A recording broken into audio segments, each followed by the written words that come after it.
Shalom, selamat datang dan selamat beribadah di Gereja JKI The Way. Mari siapkan hati dan pikiran kita, selamat beribadah.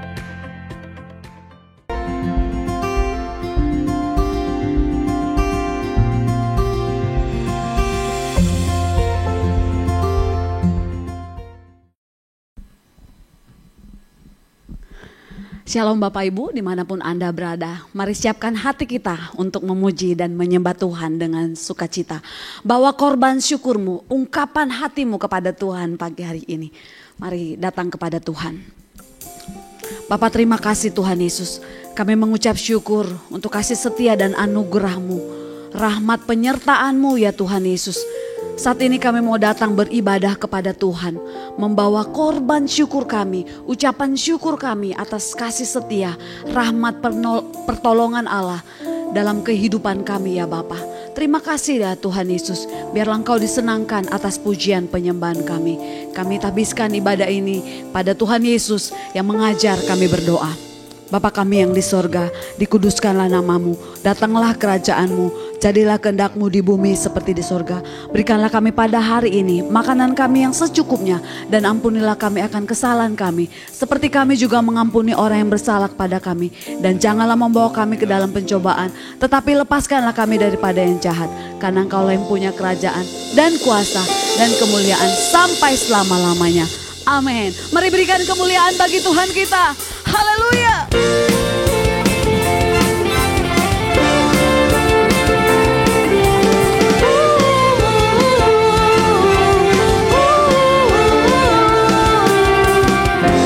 Yesus kau kekuatan di hidupku,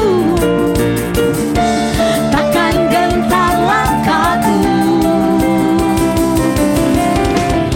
Kau angkat tanganku di saat ku jatuh.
kita akan mempersiapkan persembahan kita yang terbaik untuk Tuhan melalui barcode rekening yang ada di layar saudara.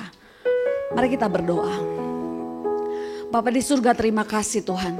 Sebagai ungkapan syukur kami buat kasih dan kebaikan Tuhan, kami memberikan persembahan kami ya Tuhan.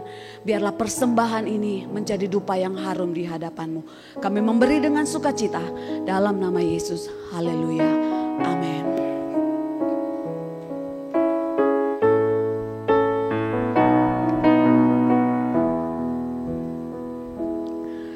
Takkan ku datang dengan tangan yang hampa,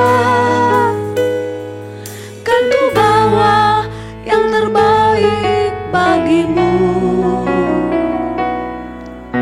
Dengan segenap hati kan aku nyatakan rasa syukurku untuk kebaikanmu. Takkan ku datang dengan tangan yang hampa, kan ku berikan tubuh, roh dan jiwaku. Di atas mezbahmu kan aku korbankan yang ku miliki semuanya untukmu. Ini persembahanku, ucapan syukurku, seluruh hidupku kan ku berikan bagimu. Tuhanku, sucikanlah persembahanku jadi dupa yang harum menyenangkanmu. Tuhanku, terimalah. Terima kasih buat persembahan Bapak dan Ibu. Gereja akan mengelola dengan baik dan nama Tuhan semakin dipermuliakan. Kita akan mendengarkan pengumuman sepekan.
Mari siapkan hati untuk kebenaran firman Tuhan.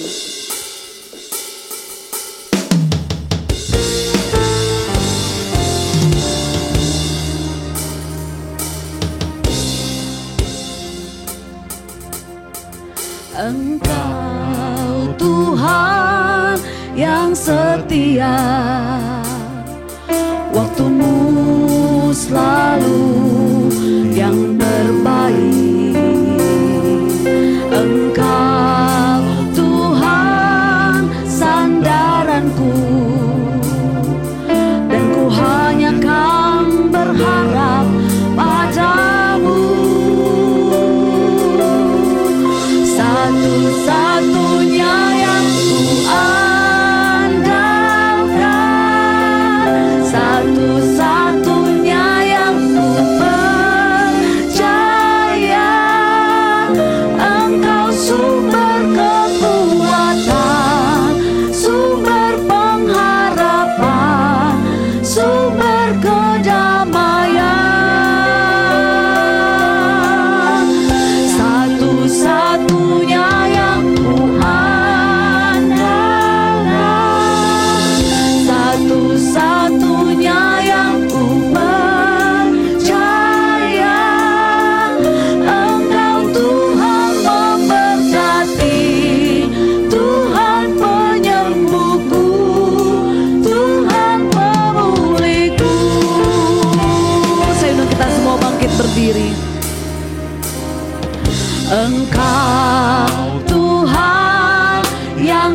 setia. Amin. Janjimu selalu yang terbaik. Engkau Tuhan sandaranku. Amin.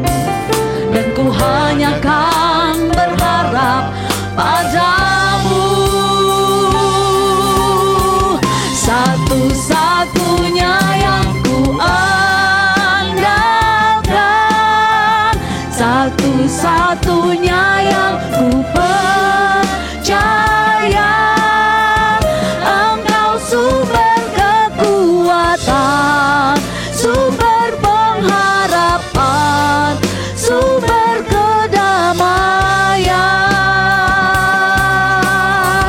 Satu-satunya yang ku andalkan, satu-satunya yang ku percaya. Engkau Tuhan memberkati, Tuhan penyembuhku, Tuhan pemulihku.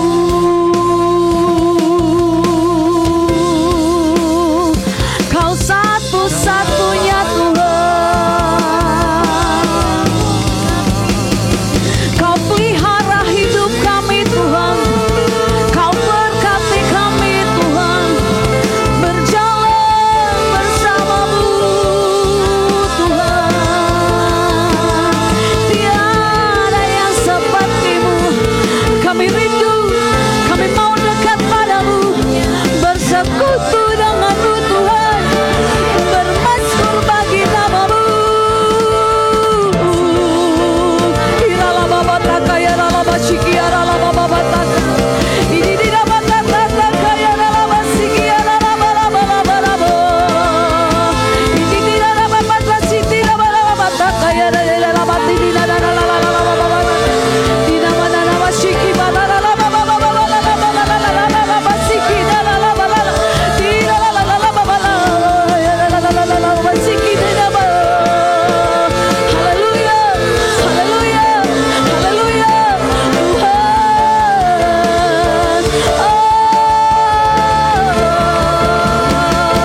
Haleluya.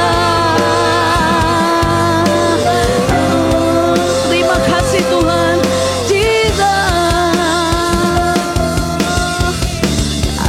Satu-satunya yang ku andalkan, satu-satunya yang ku percaya.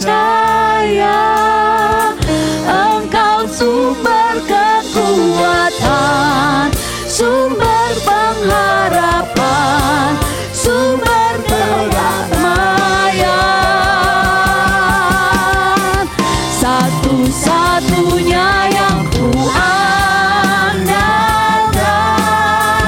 satu-satunya yang ku percaya.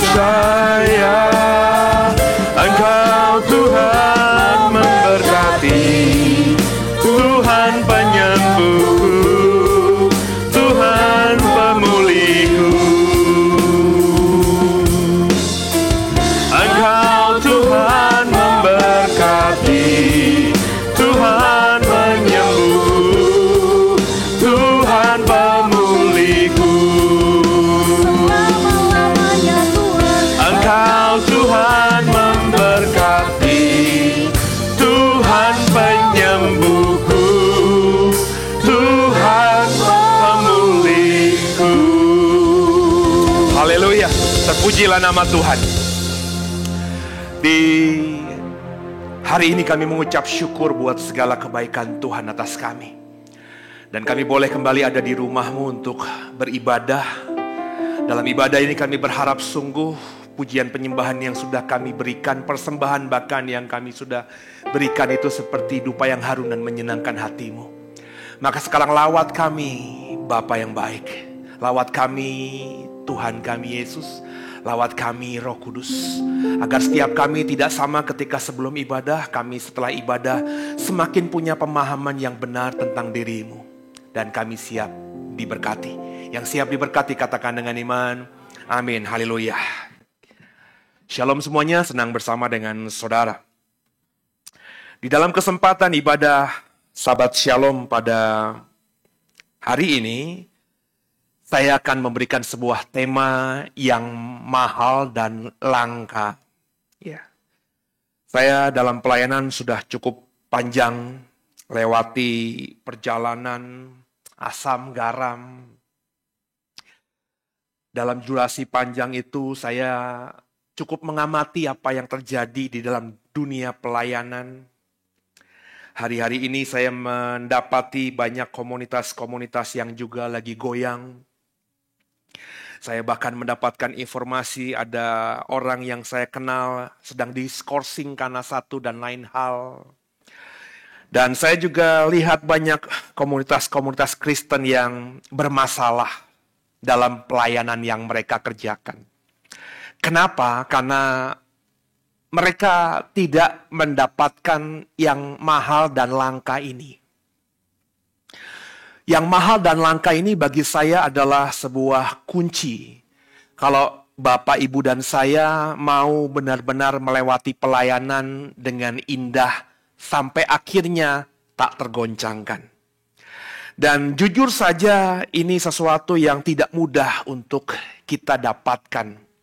Mendapatkan sesuatu yang mahal, mendapatkan sesuatu yang langka, itu tentu butuh effort. Orang menggali emas tidak langsung mendapatkan bongkahan emas yang bisa dijual dengan bebas dengan harga yang mahal. Saya belum lama mendapati sebuah video bahwa ada beberapa orang di daerah Indonesia yang menambang liar emas, saudara. Mereka dengan pompa air yang besar, mereka bikin seperti danau begitu. Mereka sedot air, mereka ambil air dari tangki-tangki, mereka bikin danau yang besar, kemudian mereka beli pompa. Kemudian dari danau yang sudah terbentuk ada airnya itu, ada kubangan besar itu, airnya dipompa untuk menembak pada bukit-bukit batu atau bukit-bukit pasir. Sehingga kemudian mulai rontoklah itu batu-batu dan pasir sedemikian rupa, kemudian mulai disaring gitu ya, sedemikian rupa beberapa kali. Dari penyaringan itu saya lihat hanya ada beberapa titik, kurang lebih hanya satu titik begitu, 2 titik, 3 titik yang berwarna kuning. Dan itu mereka pelan-pelan, mereka sisihkan satu demi satu. Saya rasa sehari mereka tidak mungkin bisa mendapatkan 1 gram, itu kayaknya susah sekali gitu ya. Tapi mereka berusaha. Dan itu pun kalaupun dapat 1 gram, mereka tidak bisa jual bebas begitu saja karena emas itu tentu harus dibentukkan dalam bentuk yang lebih laku untuk dijual begitu ya. Dibakar dan lain sebagainya, dibentuk dalam bongkahan-bongkahan tertentu sehingga bisa akhirnya laku untuk dijual kepada makelar-makelar dan juga mungkin bisa laku dijual ke aneka tambang atau lainnya, saudara. Ya, yang langka dan mahal itu memang butuh effort. Termasuk hal yang harusnya dimiliki oleh setiap pelayan Tuhan.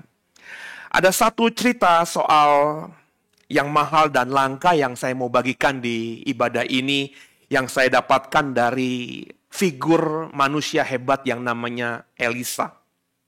Coba kita lihat dulu 2 Raja-Raja pasal 2, ayat 5 sampai dengan ayat yang ke-15. Saya akan baca dengan cepat supaya kita melihat konteksnya, mendapatkan konteksnya. Demikian firman Tuhan, 2 Raja-Raja pasal yang kedua ayat 5 sampai 15. Pada waktu itu mendekatlah rombongan nabi yang ada di Yeriko kepada Elisa serta berkata kepadanya, "Sudahkah engkau tahu bahwa pada hari ini Tuhanmu akan diambil daripadamu oleh Tuhan terangkat ke surga?" Jawabnya, "Aku juga tahu, diamlah." Berkatalah Elia kepadanya, "Baiklah tinggal di sini, sebab Tuhan menyuruh aku ke sungai Yordan." Jawabnya, "Demi Tuhan yang hidup dan demi hidupmu sendiri, sesungguhnya aku tidak akan meninggalkan engkau." Lalu berjalanlah keduanya. 50 orang dari rombongan nabi itu ikut berjalan, tapi mereka berdiri memandang dari jauh ketika keduanya berdiri di tepi sungai Yordan. Lalu Elia mengambil jubahnya, digulungnya, dipukulkannya ke atas air itu. Maka terbagilah air itu ke sebelah sini, ke sebelah sana, sehingga menyeberanglah keduanya dengan berjalan di tanah yang kering. Dan sesudah mereka sampai di seberang, berkatalah Elia kepada Elisa, Mintalah apa yang hendak kulakukan kepadamu sebelum aku terangkat kepadamu. Jawab Elisa, biarlah kiranya aku mendapat 2 bagian dari rohmu. Berkatalah Elia, yang kau minta itu adalah sukar. Tapi jika engkau dapat melihat aku terangkat daripadamu, dan terjadilah kepadamu seperti yang demikian. Jika tidak, tidak akan terjadi. Sedang mereka berjalan terus sambil berkata-kata, tiba-tiba datanglah kereta berapi dengan kuda berapi memisahkan keduanya. Lalu naiklah Elia ke surga dalam angin badai. Ketika Elisa melihat itu, maka teriaklah ia, Bapakku, Bapakku, kereta Israel dan orang-orangnya berkuda. Kemudian tidak dilihatnya lagi. Lalu direnggutnya pakaiannya dan dikoyakannya menjadi 2 koyakan. Sesudah itu dipungutnya jubah Elia yang telah terjatuh. Lalu ia berjalan hendak pulang dan berdiri di tepi sungai Yordan. Ia mengambil jubah Elia yang telah terjatuh itu. Dipukulkannya ke atas air itu sambil berseru, di manakah Tuhan Allah Elia? Ia memukul air itu. Lalu terbagilah ke sebelah sini, ke sebelah sana, maka menyeberanglah Elisa. Ketika rombongan nabi yang dari Yeriko itu melihat dia dari jauh, mereka berkata, roh Elia telah hinggap pada Elisa. Mereka datang menemui dia, lalu sujudlah mereka kepadanya sampai ke tanah. Saudara, inilah prolog atau cerita permulaan pelayanan Elisa yang bombastis itu. Kalau Bapak Ibu cermati ayat-ayatnya, Elisa di awal pelayanannya ketika mulai melayani Tuhan, itu tidak ada hebatnya sama sekali. Kenapa begitu? Kalau ada orang yang mengatakan bahwa Elisa itu murid tunggal dari Elia. Elisa itu murid kesayangan Elia. Saudara, kalau kita membaca cerita ini, kita tidak bisa mendapatkan kesimpulan seperti itu. Itu terlalu offside bagi saya kalau menafsirkannya demikian. Yang saya mendapatkan dari ayat-ayat yang kita baca tadi, Elisa tidak ubahnya dengan 50 orang. Kelompok nabi-nabi yang mengikuti Elia, saudara. Jadi Elia itu adalah nabi Tuhan yang penuh pengurapan, penuh urapan. Dan di dalam naungan pengurapannya, itu ada kelompok nabi-nabi yang selalu menyertai Elia kemanapun Elia pergi. Elia punya sekolah nabi. Dan Elisa hanya satu dari sekian banyak orang-orang yang mengikuti Elia tersebut. Dan kalau kita membaca tadi, yang mendapatkan pemahaman bahwa Elia akan naik ke surga, itu bukan cuma Elisa, tapi hampir semua kelompok nabi-nabi itu. Berarti kita bisa asumsikan bahwa kelompok nabi-nabi yang menyertai Elia itu bukan nabi-nabi abangan, bukan nabi-nabi biasa. Mereka tahu, paham sekali. Mereka ngeh sekali. Mereka tahu dan cermat sekali, memahami sekali bahwa hari itu guru mereka, Nabi Elia akan naik ke surga. Dan ketika Elisa sampai di tengah-tengah mereka, mereka bicara satu dengan lainnya. Kamu tahu nggak? Tuanmu, ketika kita membaca Tuanmu itu bukan berarti mereka bukannya tidak menganggap Elia sebagai tuannya. Atau mereka tidak menempatkan diri sebagai murid Elia. Ini adalah bahasa biasa saja gitu kan. Tahukah kamu bahwa Tuanmu akan naik ke surga? Dan kata Elisa, aku tahu, diamlah. Nah, ini yang membedakan saudara, semua nabi-nabi itu dengan Elisa, yang sebenarnya mereka pada hakikatnya satu kelompok, yakni murid-murid dari Elia. Tercermin dari perkataan Elisa, diamlah. Ya, aku juga tahu. Itu mengindikasikan ada terbersit perasaan duka gitu, sedih gitu. Karena akan berpisah dengan gurunya. Dibandingkan dengan murid-murid yang lain yang tahu peristiwanya akan terjadi, tapi hanya membicarakan satu dengan lainnya. Kekasih Tuhan. Dan terindikasi kalau kita baca ayat-ayatnya. Semuanya menyertai Elia, tapi Elisa yang mendekati Elia dan berkata, aku mau ikut engkau. Elia bilang, kamu udah ke sana, aku mau pergi. Kamu kan tahu aku mau dijemput Tuhan. Terus Elisa berkata, enggak, aku akan ikut engkau. Mungkin saja terindikasi juga, tersirat juga, ada satu di antara kelompok nabi-nabi yang lainnya yang juga melakukan hal yang sama dengan yang dilakukan Elisa. Tapi ketika Elia bilang, kamu pergi aja, jauh-jauh daripadaku, karena aku akan pergi naik ke surga, mereka akhirnya undur. Dan ini terbukti, semua kelompok murid-murid itu berdiri jauh-jauh dari Elia. Namun hanya Elisa yang mendampingi Elia. Singkat cerita, saudara, akhirnya apa yang dilakukan Elisa mendatangkan berkat. Dia meminta 2 bagian. Dan Elia bilang, sulit itu. Tapi kalau kamu lihat aku naik ke surga, kau melihat penampakan itu, maka jadilah apa yang kau minta. Tapi kalau kau tidak lihat, ya tidak jadi. Dan Elisa mendapatkan apa yang dikatakan oleh Elia. Elisa melihat Elia naik ke surga dengan kereta kuda berapi. Kekasih Tuhan, biji mata Tuhan. Sehingga akhirnya Elisa mendapatkan 2 bagian dari kuasa yang dimiliki Elia.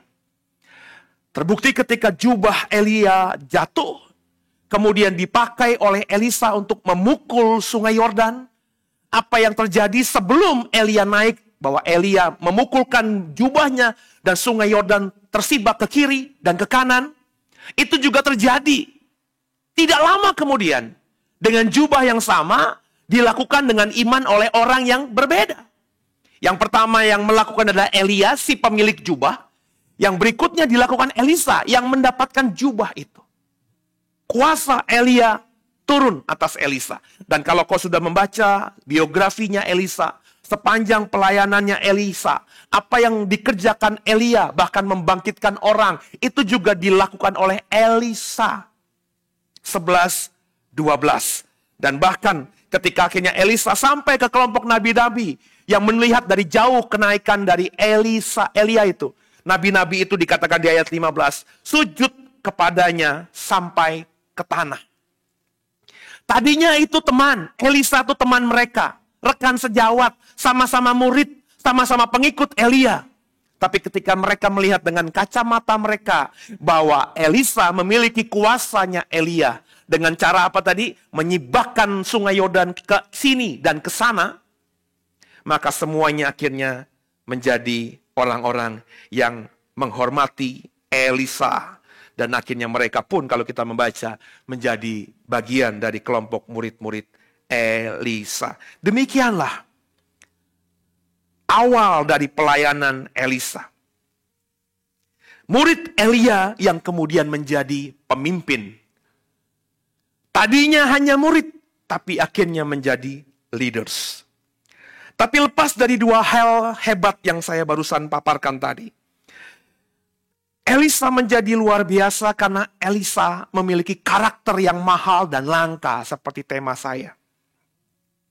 Dan ini saya jujur saja saya coba ikuti. Meskipun godaannya itu teramat berat sekali. Tapi saya berusaha untuk mengerjakan.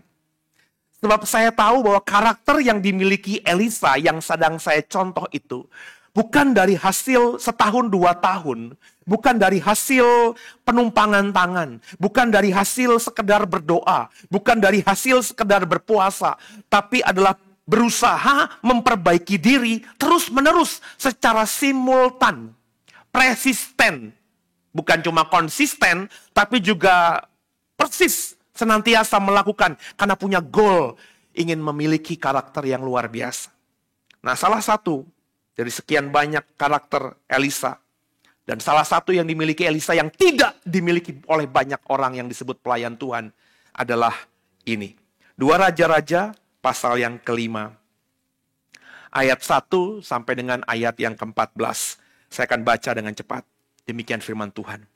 Naaman, panglima Raja Aram, adalah seorang terpandang di hadapan tuannya. Dan sangat disayangi. Sebab oleh dia Tuhan telah memberikan kemenangan kepada orang Aram. Tapi orang itu seorang pahlawan tentara, sakit kusta. Orang Aram pernah keluar segerombolan dan membawa tertawan seorang anak perempuan dari negeri Israel. Ia menjadi pelayan pada istri Naaman. Berkatalah gadis itu kepada nyonyanya, sekiranya Tuanku menghadap nabi yang di Samaria itu, maka tentulah nabi itu akan menyembuhkan dia dari penyakitnya.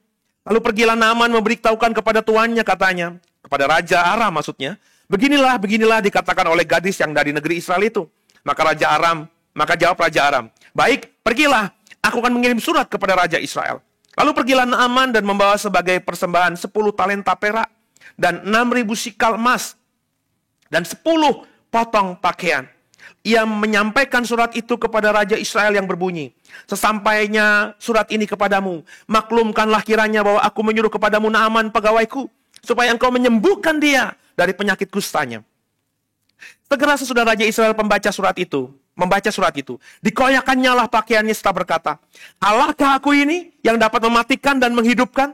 Sehingga orang ini mengirim pesan kepadaku supaya kusembuhkan seorang dari penyakit kustanya.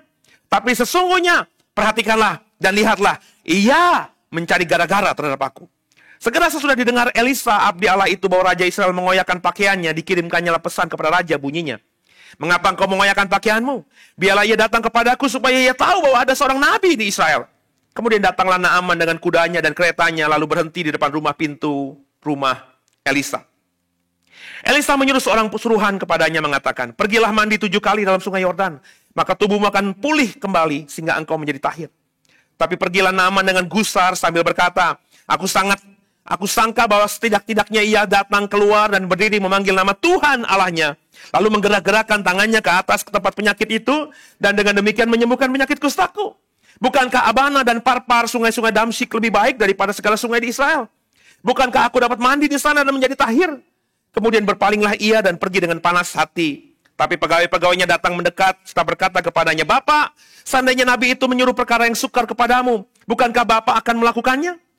Apalagi sekarang ia hanya berkata kepadamu, mandilah dan engkau akan menjadi tahir. Maka turunlah ia membenamkan dirinya 7 kali dalam sungai Yordan, sesuai dengan perkataan abdi Allah itu. Maka pulihlah tubuhnya kembali seperti tubuh seorang anak dan ia menjadi tahir. Siapa yang tidak tahu cerita ini? Ini cerita antara bangsa Aram dan bangsa Israel. Coba lihat petanya dulu. Bapak Ibu, Aram dan Israel itu adalah negeri tetangga. Israel, ya Israel sekarang, sedangkan Aram itu adalah Syria hari ini. Ya. Yang hijau itu Israel, sedangkan yang abu-abu di sebelah utara Israel itu adalah Aram. Ya. Damsyik, Damaskus adalah ibu kota Syria, saudara. Karena bertetangga, mereka memang sering ribut. Ya. Negara-negara tetangga Israel, Filistin, Aram, Moab, ya Amon, itu kan menjadi musuh yang tiada henti dengan Israel. Ganti-gantian saling kalah mengalahkan. Nah, dalam peristiwa ini, di konteks zaman itu, ada Raja Aram memiliki panglima namanya Naaman. Nah, karena saya bilang tadi Aram dan Israel sering berperang, tentu dalam sejarahnya, panglima Naaman ini pernah berperang juga dengan Israel. Dan dikatakan di Alkitab, bukan saya mengada-ngada, Naaman ini adalah seorang yang luar biasa, diberikan anugerah begitu ya. Sehingga dia selalu memberikan kemenangan kepada orang Aram. Bahkan kalau kita membaca ayat 1 pasal 5, Naaman panglima Raja Aram adalah seorang terpandang di hadapan tuannya dan sangat disayangi. Perhatikan, koma, sebab oleh dia Tuhan telah memberikan kemenangan kepada orang Aram. Jadi Tuhan punya rencana. Kenapa Aram selalu menang sama Israel? Tuhan punya rencana terhadap Aram karena orang ini, panglima Naaman. Ya konteksnya kita tahu, akhirnya Alkitab mengatakan perikop yang kita baca barusan ini. Nah saudara, cuma uniknya panglima yang sering membawa kemenangan yang dihormati ini adalah Kusta. Cuma problemnya ada budaya yang berbeda. Kalau orang Israel kan hidup dalam Tauratnya Musa, bahwa orang Kusta itu orang najis, orang terkutuk. Orang Kusta itu orang yang benar-benar direndahkan, dipandang sebelah mata pun tidak. Sehingga orang Kusta itu pasti akan dijauhi atau dibuang oleh keluarganya. Biasanya orang Kusta akan tinggal di kubu-kubu perlindungan, benteng-benteng perlindungan yang berada di beberapa tempat di wilayah Israel. Disitulah mereka hidup, mereka tinggal di sana bersama perompak, pembunuh dan lain sebagainya. Karena kalau mereka ada di situ ya mereka aman gitu saudara. Orang kusta itu ya relatif akan kusta sampai seumur hidupnya. Zaman itu kusta belum ada obatnya, ya, belum ada terapi medis yang bisa menyembuhkan seorang kusta. Tidak seperti hari ini. Hari ini kita sudah hampir bebas dengan kusta, tapi andai kata ada orang kusta sekalipun, ada banyak terapi-terapi yang bisa dilakukan sehingga kusta bisa sembuh, saudara. Nah, Naaman ini kusta, beda budaya. Di Aram, tetangganya Israel, orang kusta bisa jadi panglima. Tapi meskipun di Aram mereka menghormati Naaman meskipun kusta, tapi tetap saja dia kusta, ada masalah dengan kulitnya, basah, busuk, dan lain sebagainya.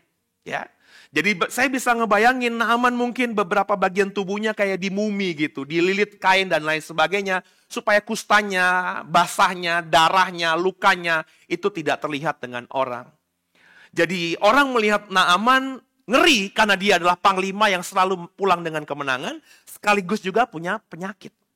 Dan Naaman ini punya gadis, punya pembantu, tawanan, budak dari Israel, yang berkata kepada istri Naaman, itu di Israel ada nabi yang luar biasa, tuanku ke sana saja, dia pasti akan menyembuhkannya. Maka Naaman minta izin kepada Raja Aram untuk sementara waktu dia bisa pergi dan dapat kata belece dari Raja Aram, untuk disampaikan surat itu kepada Raja Israel. Maksudnya Raja Aram agar panglimanya ini dipermudah langkahnya di Israel. Tapi apa yang terjadi ketika akhirnya Naaman memberikan surat itu kepada Raja Israel? Raja Israel berkata, alahkah aku ini? Sehingga aku bisa menyembuhkan orang kusta ini. Kenapa? Karena dalam konteks Israel, kusta itu dihukum Tuhan. Jadi Raja Israel itu normal berkata demikian. Maka dia berkata kemudian kalimatnya, oh Raja Aram memang pengen cari gara-gara sama aku. Tapi ketika didengar Elisa ngirim orang utusan kepada Raja Israel. Kirim ke aku. Agar seluruh dunia tahu ada nabi di Israel. Singkat cerita, Naaman datang ke rumahnya Elisa. Dengan bekal apa? Kalau kau baca tadi di ayat 5, Naaman dari Aram pergi membawa persembahan 10 talenta perak, 6.000 sikal emas, dan 10 potong pakaian. Itu sudah disiapkan untuk diberikan kepada nabi yang bisa menyembuhkannya. Tapi apa yang terjadi? Sampainya iring-iringan besar dari Aram ini dengan kereta panglima berhenti di rumahnya Elisa. Elisa tidak keluar, hanya mengutus bujangnya. Suruh pergi panglima itu untuk turun ke sungai Yordan, membasuh badannya 7 kali keluar masuk. Nanti dia akan pulih. Dan apa yang terjadi? Naaman tersinggung. Saudara, Naaman berkata, kurang apa sungai-sungai di daerah kita? Bukankah Abana dan Parpar, sungai-sungai di Damsik jauh lebih bersih daripada di sungai Yordan? Ya saya bisa ngebayangin saudara, sungai Yordan itu memang bukan sungai yang bersih. Ya, saudara jangan berkata sungai Yordan itu sungai yang bersih, tidak. Ya. Kita kalau pertama kali ke sana ngeliat ya nggak bersih saudara, airnya coklat, bahkan cenderung agak hitam, meskipun tidak berbau ya. Dan tidak bisa kita lihat dasarnya ya. Dan kalau kau masuk ke dalamnya, di dalam sungai itu ada banyak batu-batu kecil ya yang membuat kaki kita cukup perih kalau masuk dalam sungai itu, dan banyak ikan ya. Sehingga kalau kita masuk ke sana, kaki kita bisa digigit-gigit sama ikan-ikan kecil gitu. Dan memang itu yang terjadi. Dan itu yang saya alami. Jadi saya ngebayangin ya memang sungai Yordan itu tidak baik gitu. Ya. Makanya saya juga cukup heran kalau orang Kristen ke Israel kok masih mau gitu.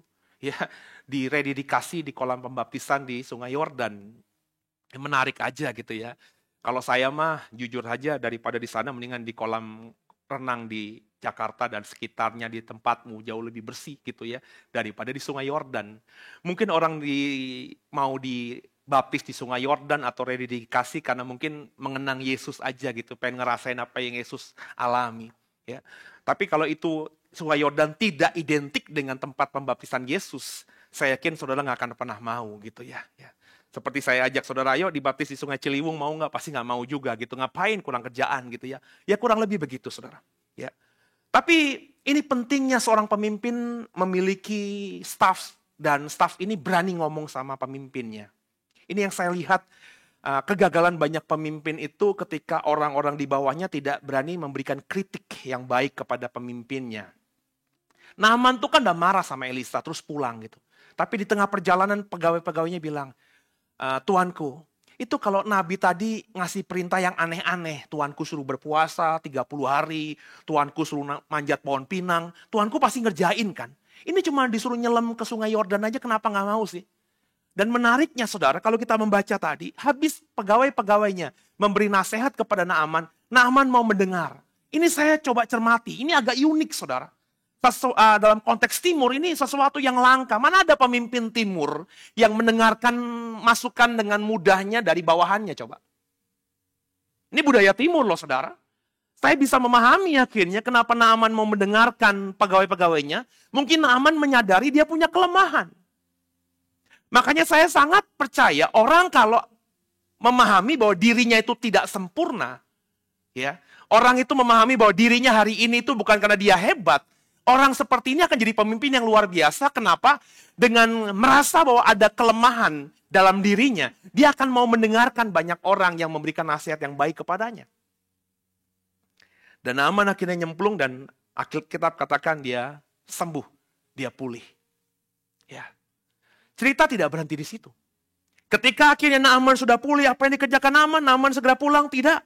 Naaman ternyata orang yang sangat mengerti etika dan budaya. Kita baca ayat yang ke-15 sampai dengan ayat ke-19. Saya baca buat saudara. Kemudian kembalilah ia dengan seluruh pasukannya kepada abdi Allah itu. Setelah sampai, tampillah ia di depan Elisa dan berkata, sekarang aku tahu bahwa di seluruh bumi tidak ada Allah kecuali di Israel. Karena itu terimalah kiranya suatu pemberian dari hambamu ini. Tapi Elisa menjawab, demi Tuhan yang hidup, yang di hadapannya aku menjadi pelayan. Sesungguhnya aku tidak akan menerima apa-apa. Dan walaupun Naaman mendesaknya supaya ia menerima sesuatu, ia tetap menolak. Akhirnya berkatalah Naaman, jikalau demikian biarlah diberikan kepada hambamu ini tanah sebanyak muatan sepasang bagal. Sebab hambamu ini tidak lagi mempersembahkan korban bakaran atau korban sembelihan kepada Allah lain kecuali kepada Tuhan. Dan kiranya Tuhan mengampuni hambamu ini dalam perkara yang berikut.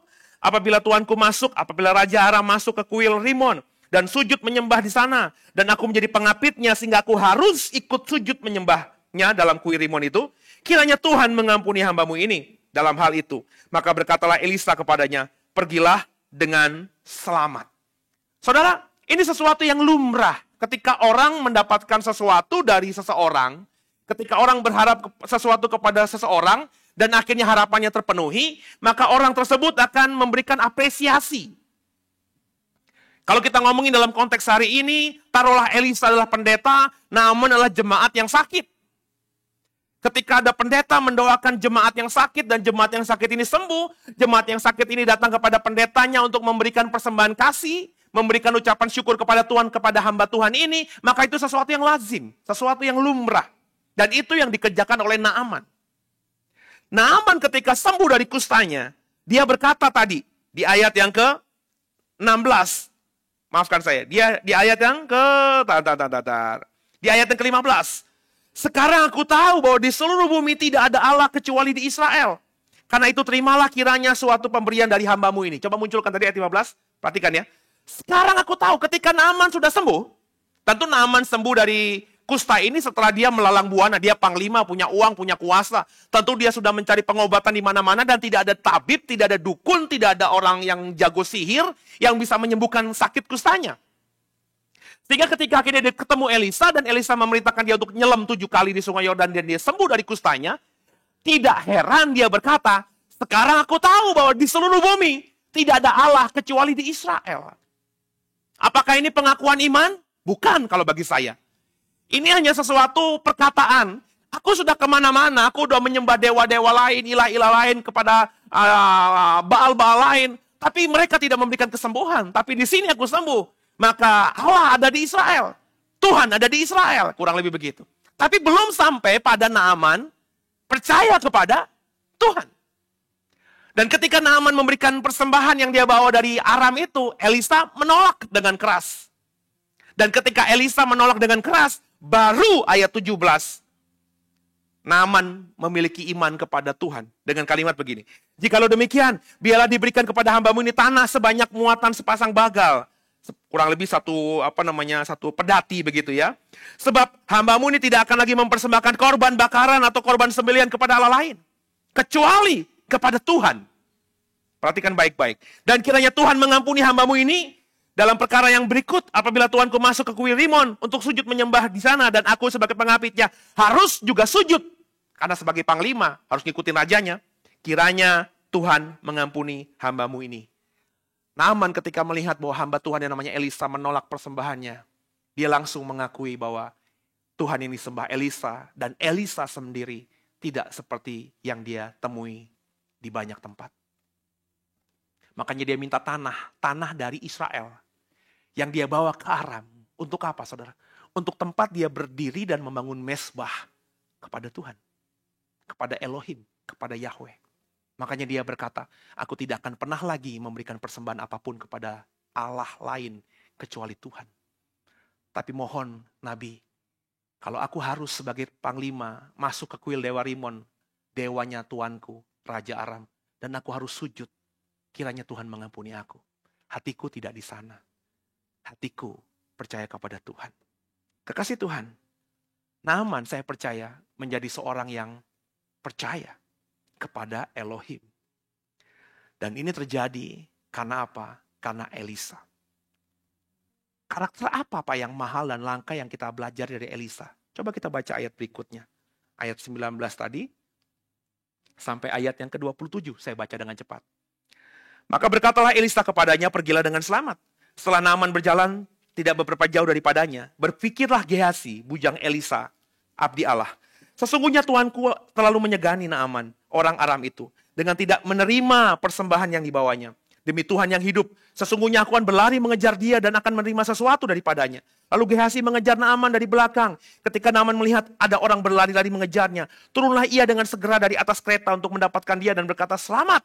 Jawabnya, selamat. Tuanku Elisa menyuruh aku mengatakan, baru saja datang kepadaku 2 orang muda dari pegunungan Efraim dari antara rombongan Nabi.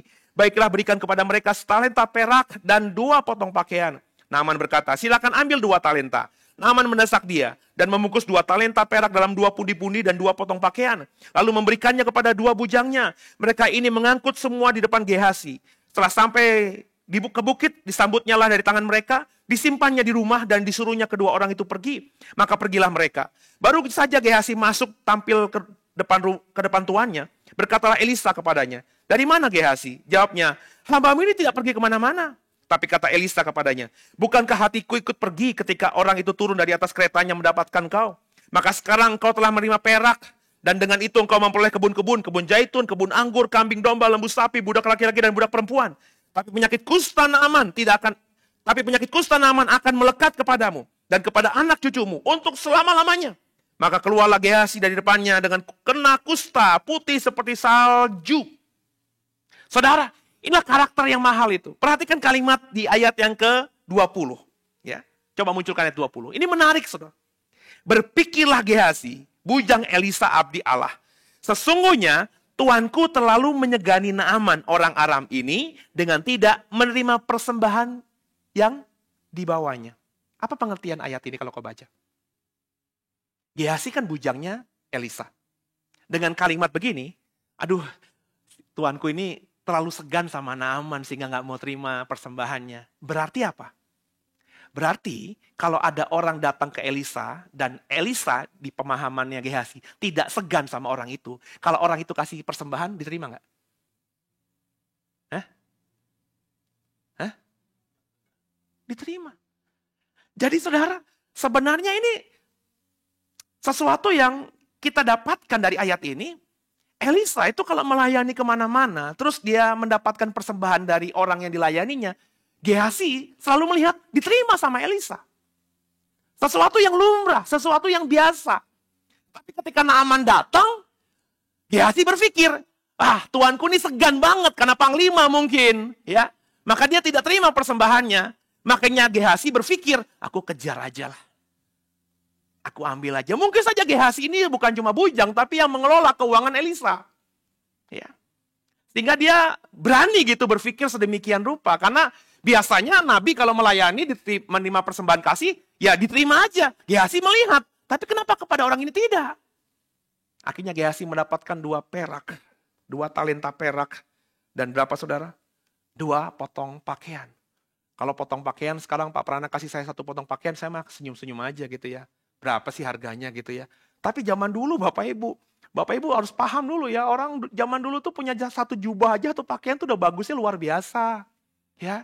Jadi kalau orang zaman dulu tuh jadi jangan berpikir orang zaman di Alkitab itu tiap hari bajunya ganti-ganti gitu loh Saudara. Itu maksud saya, ya. Enggak begitu, ya, enggak begitu. Bapak Ibu nonton aja film-film kolosal gitu ya. Saya lagi nonton film di Netflix Saudara ya, film Korea tentang kerajaan-kerajaan gitu, di bawah naungan payungnya ratu, pokoknya kurang lebih begitulah terjemah di Indonesianya ya. Itu bajunya itu aja, emang begitu Saudara, ya. Orang itu nggak ganti baju gampang setiap hari ganti seperti kita. Paling orang kalau ganti baju itu kalau ada pesta dan lain sebagainya. Jadi 2 pakaian itu mahal. Dan 2 talenta itu bukan hal yang murah. 2 talenta, 1 talenta 34 kilo, 2 talenta berarti 68 kilo. 68 kilo itu berarti 68.000 gram. 1 gram perak sekarang ini 9.800. Jadi kalau dikalikan itu kurang lebih 666 juta rupiah. Sesuatu yang nilainya luar biasa wow untuk ukuran hari ini juga, saudara. Maka nggak heran Elisa berkata, kamu dapat 2 talenta itu kan kau bisa beli kebun-kebun, kebun anggur, kebun zaitun dan lain sebagainya. Dan akhirnya Gehazi mendengar perkataan Elisa Nabi Tuhan.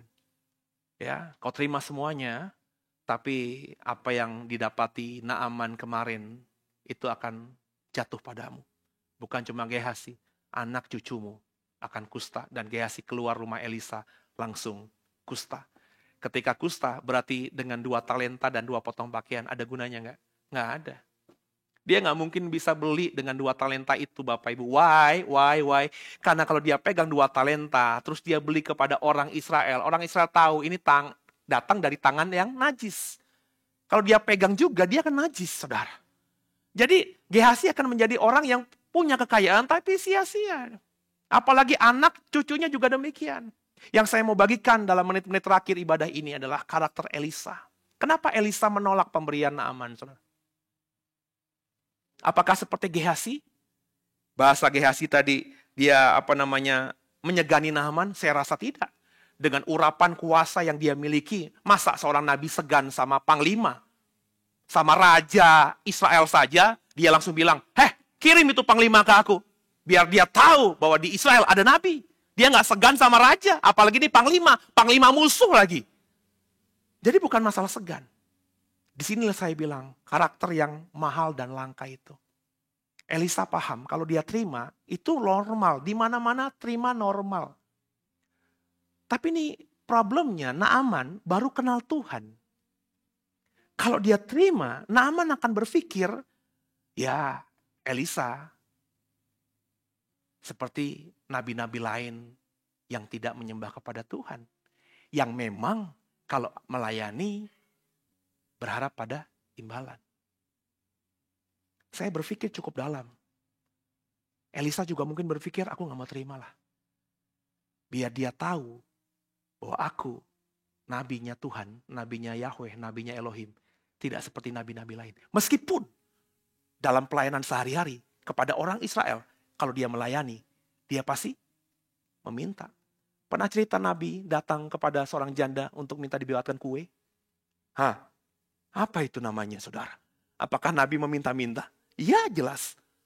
Jadi yang saya mau katakan di sini, Elisa itu tahu bagaimana dia harus bersikap menghadapi orang yang baru kenal Tuhan. Dan ketika saya dapatkan kebenaran ini long time ago, saya berprinsip sama Tuhan, oke Tuhan. Kalau gue nanti ketemu sama orang yang belum Kristen, sharing macam-macam, bahkan kudoakan. Kalau ada sesuatu yang dari Tuhan terjadi atas itu, orang itu dan mendapatkan mujizat, aku gak sekalipun akan terima apapun dari dia. Terus saya juga janji sama Tuhan, andai saja Tuhan, kalau ada orang lagi berduka sekalipun, aku datang melayani, tidak akan aku terima juga persembahan kasih yang dia berikan. Memaksa apapun dia. Bagi saya, orang yang baru kenal Tuhan, ya kita harus melayani dengan tulus. Bukan berarti kita munafik, saudara. Tapi kita harus membranding. Membranding itu, bahasa yang populer hari ini, itu penting. Hamba Tuhan itu harus membranding dirinya juga. Kalau hamba Tuhan gak membranding dirinya, misalnya hamba Tuhan itu makan segalanya, dikasih apa aja hayu. Hamba Tuhan itu kalau nongkrong ya gak bisa menjaga attitude-nya. Hamba Tuhan itu gak bisa menjaga karakternya, gak membranding dirinya, dia gak akan efektif dalam pelayanan. Bukan munafik, saudara. Tapi kita memahami siapa yang sedang kita layani. Dan Elisa memiliki sesuatu yang mahal dan langka itu. Gara-gara Elisa menolak. Naaman bukan cuma berkata, akhirnya aku tahu bahwa Allah ada di Israel.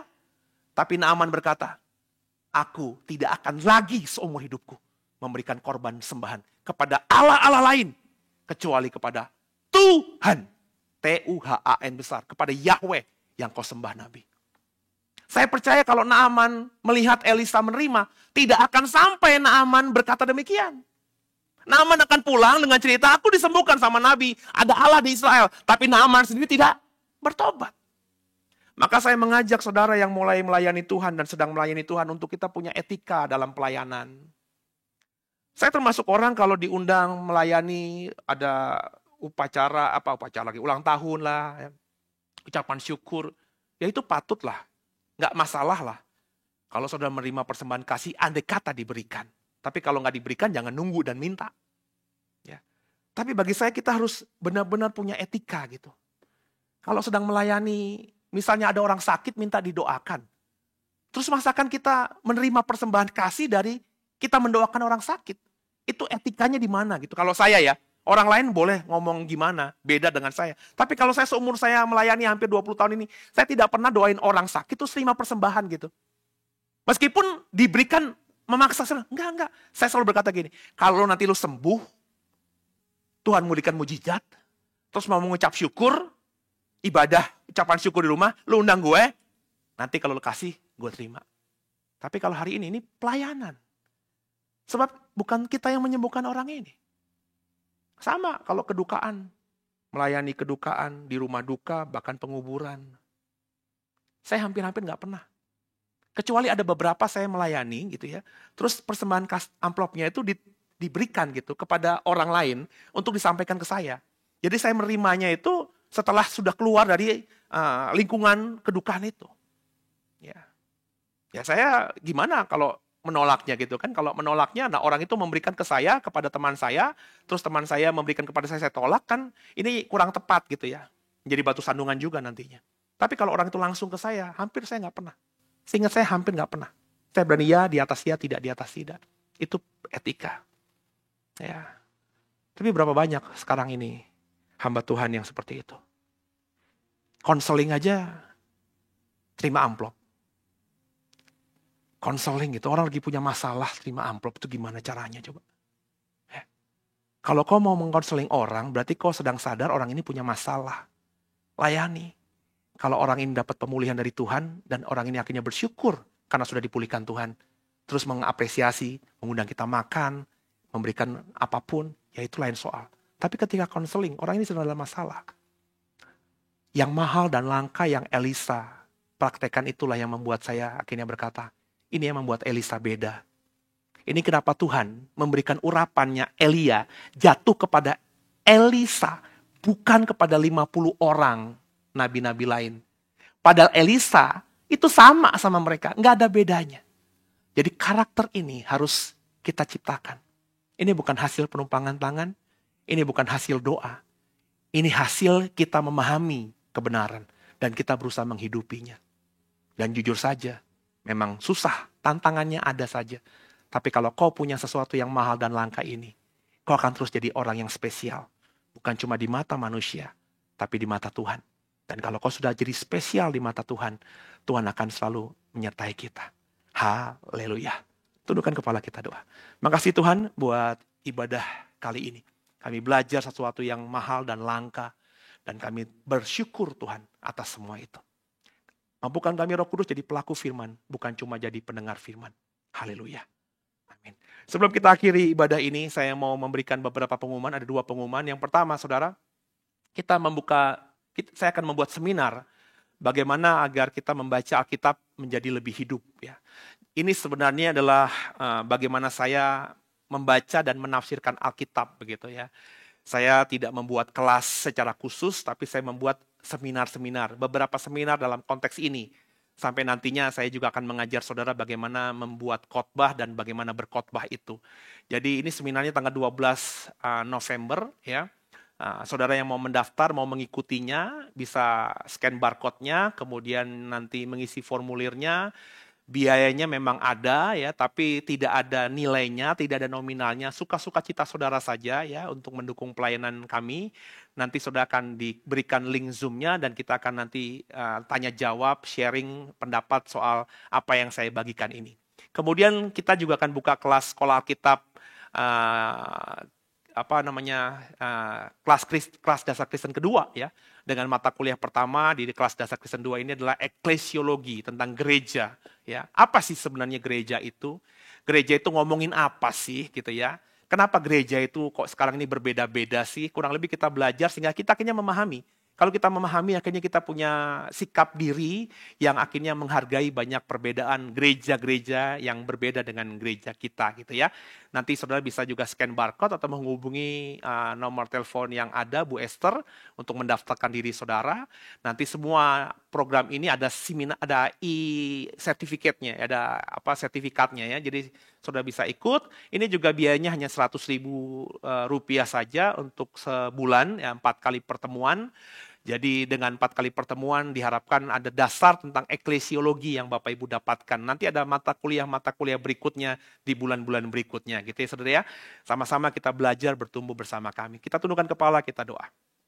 Makasih Tuhan buat ibadah kami ini. Berkati semua yang sudah mengikutinya, berkati kami yang sudah melayani Tuhan. Biarlah apa yang kami kerjakan semata-mata menyenangkan hati Tuhan. Berkati tangan-tangan yang sudah memberikan persembahan tadi Tuhan, memberikan persembahan syukur, mengembalikan persepuluhan kepada Tuhan lewat gereja ini. Doa agar semua diberkati luar biasa dan kami yang mengelola gereja, keuangan gereja ini bisa menjadi lebih bijaksana sehingga lewat persembahan yang didukung oleh banyak orang yang melayani bersama-sama lewat memberikan persembahan kepada pelayanan kami ini, pelayanan kami ke depannya semakin menyenangkan hati Tuhan. Sekali lagi ampuni salah dosa kami. Yesus Kristus adalah Tuhan Juru Selamat kami yang hidup. Dan ke dalam tangan-Mu lah kami serahkan tubuh jiwa roh kami. Bapak Ibu arahkan hatimu dan terimalah berkat terbaik dari Tuhan Yesus Kristus. Seperti Tuhan memberkati Abraham, Ishak dan Yakub, berkat yang sama kita terima dalam nama Tuhan Yesus Kristus. Tuhan memberkati kita semua jadi kepala, gak pernah jadi ekor, naik gak pernah turun. Apa yang dikerjakan Tuhan buat berhasil. Dan biarlah mulai hari ini yang namanya damai sejahtera dari Allah Bapa, cinta kasih dari Tuhan Yesus Kristus, serta persekutuan yang manis mesra intim dengan Roh Kudus. Ketiga yang esa itu selalu menyertaimu, menyertaiku, keluargamu, keluargaku, mulai hari ini sampai nanti Maranatha, ketika kita dijemput Tuhan di awan-awan kemuliaan dan di bawahnya kita masuk dalam kerajaan surga kekal selama-lamanya. Yang diberkati katakan dengan iman. Amin. Haleluya. Tuhan Yesus memberkati. Tanganku ku sorakan haleluya, namamu berkuasa. Surga bumi nyatakan, ku angkat tanganku nyatakan kau hebat. Allah yang perkasa, berkuasa selamanya. Ku angkat tanganku, ku sorakan haleluya, namamu berkuasa.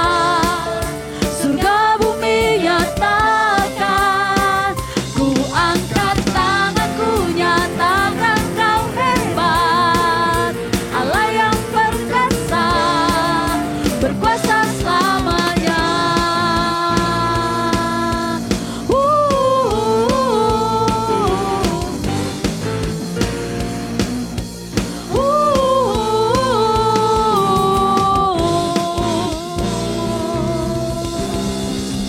Ibadah kita sudah selesai. Selamat berakhir pekan. Tuhan Yesus memberkati. Shalom.